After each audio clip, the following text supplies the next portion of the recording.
Você já parou para pensar por que tanta gente fala de Bitcoin e criptomoedas, mas quase ninguém entende de verdade o que isso significa? O Bitcoin é inevitável e, ao contrário do que muita gente pensa, ele nem é um investimento. Ele é a solução de um problema que existe há séculos: o controle do dinheiro.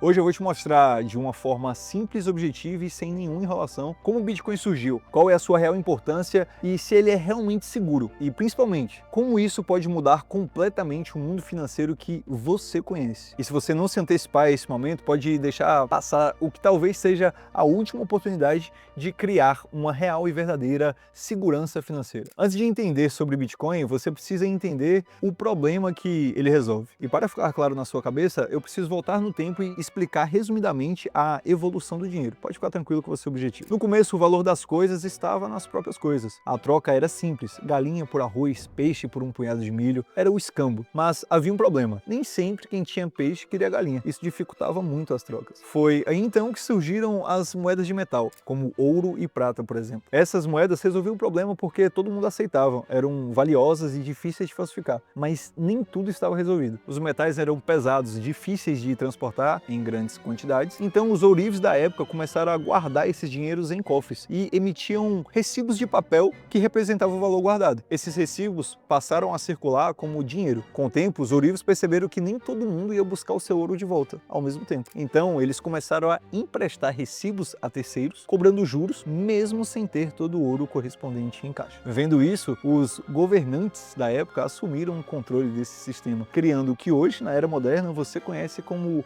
Banco Central.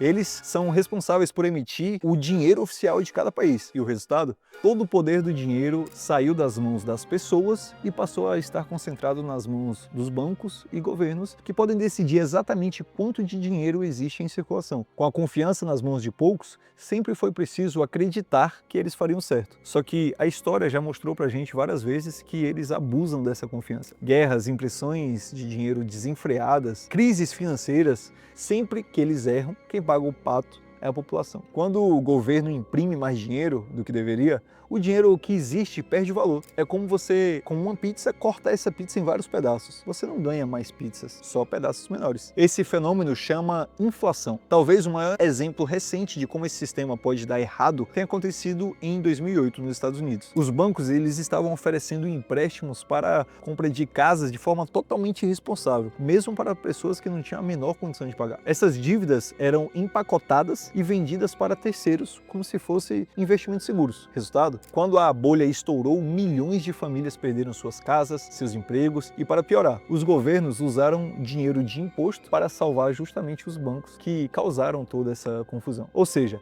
mais uma vez, o povo pagou a conta pelos erros do sistema. Foi nesse contexto que em 2008 surge uma figura misteriosa chamada Satoshi Nakamoto. Se você quiser que eu faça um vídeo sobre ele, comenta aqui embaixo que eu vou produzir algo bem especial para você sobre ele depois. Ele publicou um artigo conhecido como White Paper do Bitcoin, apresentando uma ideia revolucionária: um dinheiro digital, sem banco, sem governo, sem intermediário, uma moeda descentralizada com oferta limitada a 21 milhões de unidades, impossível de ser inflacionada ou censurada. Era como se a humanidade tivesse recebido pela primeira vez na história a chance de ter um sistema financeiro efetivo e livre. Se antes o poder do dinheiro estava concentrado nas mãos dos governos e bancos centrais, Bitcoin ele trouxe um conceito revolucionário: a descentralização. Você deve estar se perguntando, se não existe um banco controlando, como que esse sistema realmente funciona? A resposta está em uma tecnologia chamada blockchain. Imagine um livro caixa público, aberto, que todo mundo pode ver, mas ninguém pode apagar. Cada página desse livro é um bloco. E cada vez que uma transação acontece, ela é registrada e anexada a esse livro. O resultado é uma corrente de páginas, uma cadeia de blocos, a blockchain. Uma tecnologia transparente, onde qualquer pessoa pode ler suas páginas, mas ninguém pode arrancá-las. Ela é uma tecnologia imutável, o que entra na blockchain, ela fica para sempre. É como se fosse escrito em uma pedra digital e 100% segura. E uma segurança que não vem de cofres trancados, mas da força de milhares de computadores espalhados ao redor de todo mundo que vigiam juntos cada transação. E aí que vem a pergunta: quem escreve nesse livro? Quem garante que a transação é verdadeira e que ninguém está tentando trapacear? A resposta está em um processo chamado mineração. A mineração, ela é o coração que mantém o Bitcoin vivo. Milhares de computadores no mundo todo, eles competem entre si para resolver problemas matemáticos muito difíceis. Quem vence essa corrida tem o direito de adicionar uma nova página, um novo bloco ao blockchain. E como incentivo, cada vez que um minerador adiciona um bloco válido, ele recebe bitcoins como uma forma de recompensa. É assim que os novos bitcoins entram em circulação. Esse mecanismo garante que só transações verdadeiras sejam registradas. Pensa como se fosse um enorme concurso de matemática, acontecendo 24 horas por dia, 7 dias por semana. Cada vez que alguém resolve um desafio, ele ganha o direito de anotar a próxima página do livro e ainda recebe uma moeda de presente pelo esforço. Isso faz com que milhares de pessoas no mundo inteiro estejam constantemente protegendo esta rede. Não porque são boazinhas, mas porque são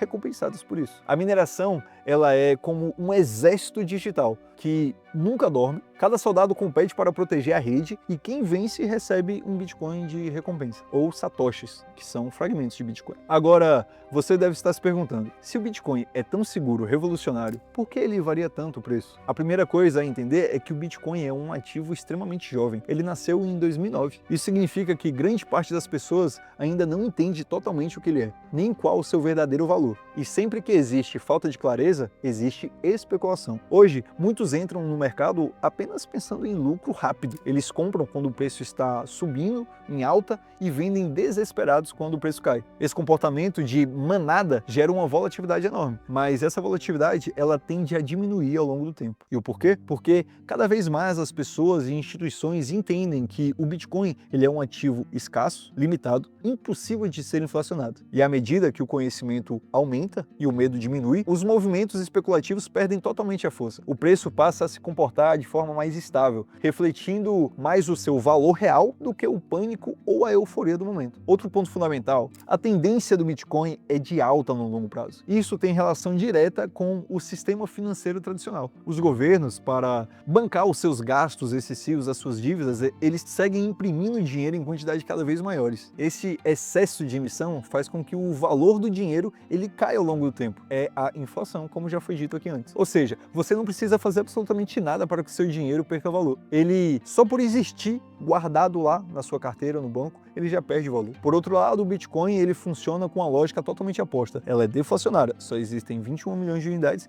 e nunca mais que isso. Enquanto o dinheiro comum ele perde poder de compra com o tempo, o Bitcoin ele tende a ganhar porque é escasso. É como se toda a liquidez que os governos despejam no mercado fosse pouco a pouco sugado pelo Bitcoin. Cada vez mais as pessoas vêm percebendo isso e começam a trocar o papel moeda, que perde valor, por um ativo digital que não pode ser manipulado. Por isso, a volatilidade pode até assustar no curto prazo, mas no longo prazo a tendência é clara. Enquanto o dinheiro comum ele perde o valor pela inflação, o Bitcoin ele suga todo esse valor pela escassez. O Bitcoin ele não é apenas um dinheiro digital, ele é liberdade. Ele é a prova de que podemos ter um sistema financeiro global, transparente, descentralizado, onde a confiança não depende de políticos, bancos ou autoridades, mas na matemática. E isso levanta questões muito maiores do que apenas preço. Será que estamos vendo o começo do fim da moeda fiduciária? Será que no futuro os governos não terão mais o poder de imprimir dinheiro e nada no mundo usará outro tipo de ativo de troca a não ser criptomoedas? Eu particularmente acredito que seremos objetos de estudo das próximas gerações. A humanidade ainda estudará o porquê demoramos tanto para abandonar um sistema falido, baseado na confiança em pessoas corruptas, ao invés de adotar uma solução matemática, justa e imutável. O Bitcoin ele é uma revolução silenciosa que já começou. E a pergunta que fica é, você vai apenas assistir de fora ou vai fazer parte desse processo? Eu vou ficando por aqui, mas esse é só o primeiro vídeo de uma jornada de conhecimento absurda que você vai trilhar comigo. Então, se inscreve nesse canal, ativa o sininho e deixa um comentário sobre o que mais você quer aprender sobre esse mercado de criptomoedas.